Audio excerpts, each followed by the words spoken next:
Today, the Senate Foreign Relations Committee voted unanimously 19-0 to compel President Obama to bring the Iranian nuke treaty to the full Congress for approval. The committee's bill now goes to the full Senate, where it's expected to pass easily. It'll also pass the House. The only drama remaining is whether President Obama will veto that bill, and if that veto will be overridden. The entire situation is foolish. President Obama should want Congress to approve the treaty. In that way, all Americans have a voice in the matter through their representatives. Few of us want war. So if the deal is beneficial, Congress will approve it. But if it's not, and it empowers the fanatical mullahs, then Congress will set it aside. A veto would be a no-win for President Obama. And today he signaled a compromise might happen. Let's hope so. And that's the memo. Now for the top story tonight, reaction. Joining us from Washington, the chairman of the Senate Foreign Relations Committee, Bob Corker from Tennessee. So 19-0, that means, what, 9 Democrats voted. So everybody wants approval, right?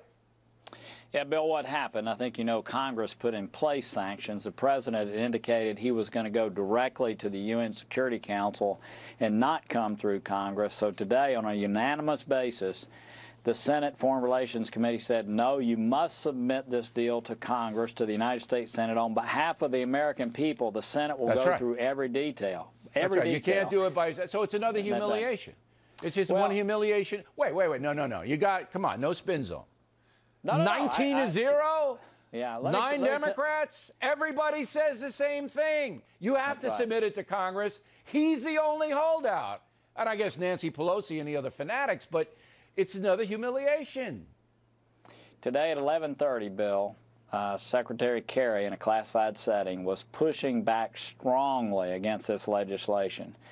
By 1 o'clock, they realized what was getting ready to happen. This was a runaway train. We had significant support.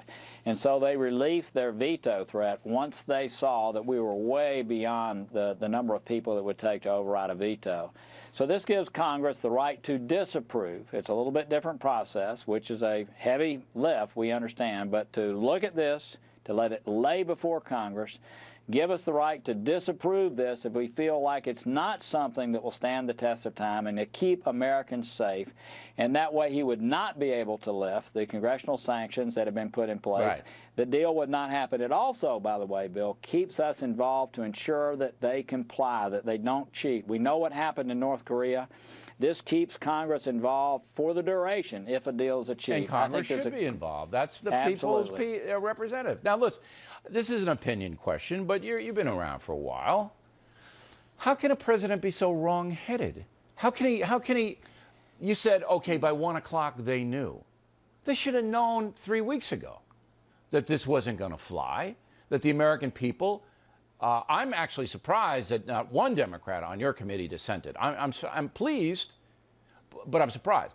But surely the president should understand where the winds are going on this thing, but he doesn't seem to. I'm a little frightened by that. Billy, look, this could have been worked out so long ago, and they have been stiff-arming Congress, the only body, as you know, that will have the ability to look at the classified annexes that are so important to know that we've got the appropriate access into the covert facilities that Iran has been operating. All of us are worried that Iran is going to cheat. Sure. And Congress needs to make sure these details are in place. But you know what it says, Senator? It says that the president doesn't trust Congress. You know, he thinks they're going to go get him for political reasons. And I'm sure there are a few senators and Congress people who would do that, vote against anything he put up there. But I believe that the majority of you guys, if the deal is good and it's solid, you'll okay it. But you want to watch it. That's right. That's exactly right. So the president has no confidence in Congress, and he tried to do the end run, and now he's embarrassed again, because I think this is embarrassing. He doesn't get the authorization to fight ISIS. Embarrassing. This is embarrassing. The mullah is contradicting what he says is in the deal. Embarrassing. Putin selling missiles to Iran. Embarrassing. I mean, how much more? Last word. Look, Bill, look, this was a great day for the people of the United States. A great victory, again, for the United States Senate. I wake up every day understanding what a privilege it is to weigh in on behalf of the American people on these big issues. Today, we're going to have even greater ability to do so on this Iran Accord, and I thank you for having me on today. It's our pleasure, Senator. Good job, and congratulations to your committee. Thank you. Your committee today looked out for the folks.